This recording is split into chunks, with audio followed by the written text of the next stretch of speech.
Net present value NPV.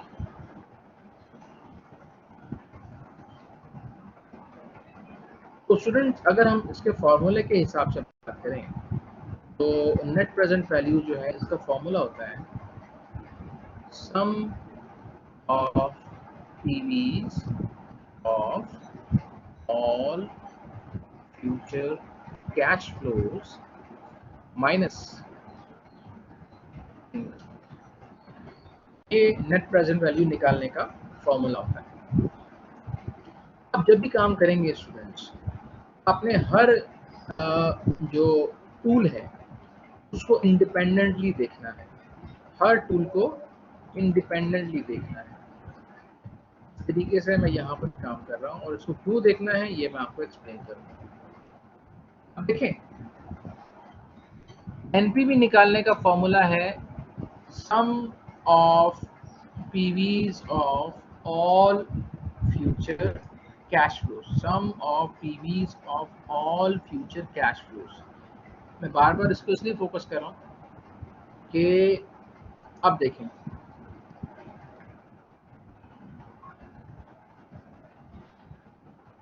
Some of PVs of all future cash flows, पकड़ पा रहे हैं? यस,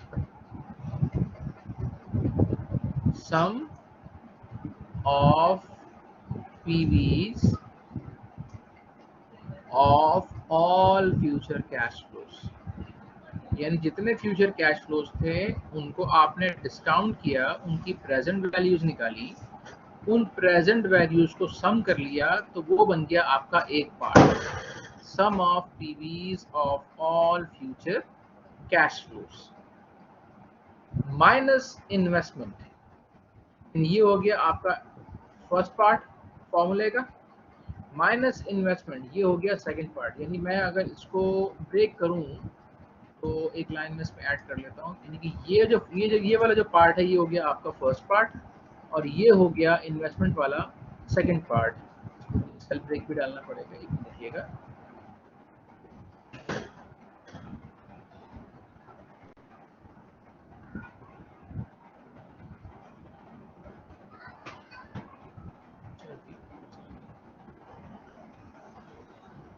माइनस ये हो गया, ये वाला हो गया फर्स्ट पार्ट और ये वाला हो गया सेकंड पार्ट, ये वाला हो गया सेकंड पार्ट। दो पार्ट्स है ना आपके फॉर्मूले के, एक पार्ट है जी sum of PVs of all future cash flows और दूसरा पार्ट है जी आपका वो नेगेटिव पकड़ना उसको। अच्छा जी, तो पहला पार्ट हो गया आपका sum of PVs of all future cash flows, दूसरा हो गया आपका इन्वेस्टमेंट। ये तो हो गया आपका पहला पार्ट फॉर्मूले के हिसाब से, ठीक है। फॉर्मूले के हिसाब से मैं इसको हाईलाइट भी कर देता हूँ। ये हो गया आपका पहला पार्ट, ठीक है, और ये हो गया आपका दूसरा part.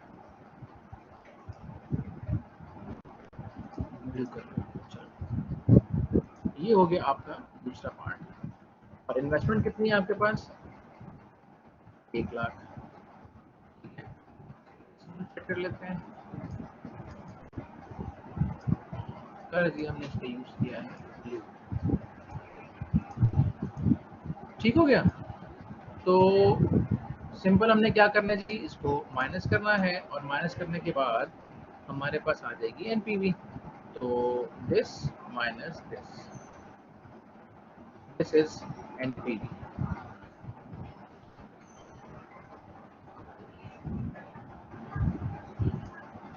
If this amount is positive, then accept. If negative, then reject. NPV जब निकालते हैं तो एनपीवी निकालने के लिए आपको ये देखना पड़ता है, अगर एनपीवी पॉजिटिव है तो एक्सेप्ट कर लेंगे, अगर नेगेटिव हो जाएगी तो रिजेक्ट कर देंगे। अगर क्वेश्चन में आपके पास रिक्वायरमेंट आती है कि जी प्रोजेक्ट को आपने एनपीवी के बेस पे एनालाइज करना है कि प्रोजेक्ट को आपने एक्सेप्ट करना है या रिजेक्ट करना है, और क्वेश्चन में आपको बजाय अलग अलग कैश फ्लोज के आपको same cash flow, same amount आपको मिल जाती है। ठीक है, इसको मैं डिलीट कर देता हूँ। आपको सेम अमाउंट जो है वो मिल जाती है। अब मुझे ये बताओ कि मैं ऑलरेडी टीवीएम चूंकि पढ़ चुका हूँ, तो इसका मतलब ये है मुझे ये एक कॉन्सेप्ट क्लियर होना चाहिए जहाँ पे मैं डाटा को रीड करके बता सकूं कि मैं इसके ऊपर कौन सा ऐसा फॉर्मूला यूज कर सकता हूँ जो कि मुझे डायरेक्टली ये वाला आंसर दे सकता है। जरा सोचो। Exactly, perfect perfect. कि मुझे जब ये अंडरस्टैंडिंग हो कि अगर अमाउंट सेम है तो series of equal periodic payment, ये वाली कंडीशन अप्लाई हो जाती है, और जहां ये कंडीशन अप्लाई हो जाती है वहां पे मैं डायरेक्टली एन्युटी का फॉर्मूला पुट करके मैं उसकी प्रेजेंट वैल्यू का सम निकाल सकता हूँ। ये डायरेक्टली मुझे उसकी प्रेजेंट वैल्यू निकाल के दे देगा। तो अब जैसे मिसाल के तौर पे मैंने ये अलग अलग कैलकुलेट किया, अब मैं इसको सम कर लूँ, मेरे पास जो टोटल आ रहा है वो ये आ रहा है 1,13,000 रुपए। ठीक है, अब मैं देखिए डायरेक्टली एन्युटी का फॉर्मूला अप्लाई कर रहा हूँ, आप भी जरा अप्लाई करके देखें। एन्युटी का फॉर्मूला आपको याद होना चाहिए, प्रेजेंट वैल्यू एन्युटी फैक्टर, ये वाला फॉर्मूला आप अप्लाई कर सकते हो। ठीक है, तो वो वाला फॉर्मूला आपने अप्लाई करना है और अप्लाई करके देखें एग्जैक्टली यही अमाउंट बन रही है नहीं बन रही है। तो मैं प्रेजेंट वैल्यू निकाल रहा हूँ जी, रेट मेरे पास है 10% और 5 साल का मेरा प्रोजेक्ट है, पीएमटी मेरी बन रही है 30,000 की जी, और टाइप मेरे पास 0 है, तो मैंने सिंपल इसको निकाल लिया, तो मेरे पास आ गई एक्चुअली वही अमाउंट जो कि मैंने उसको। तो इसका मतलब ये हो गया ना स्टूडेंट्स कि मैं अब टाइम सेव करने के लिए, अगर क्वेश्चन मुझे ये एडवांटेज दे रहा है कि वो ये अलग अलग अमाउंट देने की बजाय मुझे एक ही अमाउंट दे रहा है, तो मैं अपने टाइम सेव करने के लिए मुझे ये अलग अलग कैलकुलेट करने की जरूरत नहीं है। मैं डायरेक्टली एन्युटी का फॉर्मूला इस्तेमाल करते हुए एग्जैक्टली वही अमाउंट निकाल सकता हूँ, प्रेजेंट वैल्यू निकाल सकता हूँ, जो कि मैं इस तरीके से निकाल पाऊंगा। Got my point students?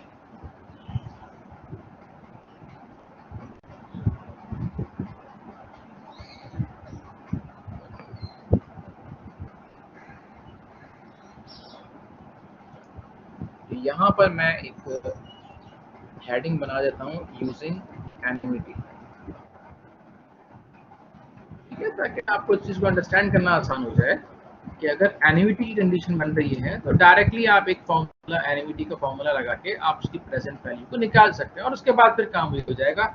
आप इन्वेस्टमेंट को माइनस करेंगे, एनपी निकालेंगे और डिसाइड करेंगे कि आप इस प्रोजेक्ट को एक्सेप्ट करेंगे या रिजेक्ट करेंगे।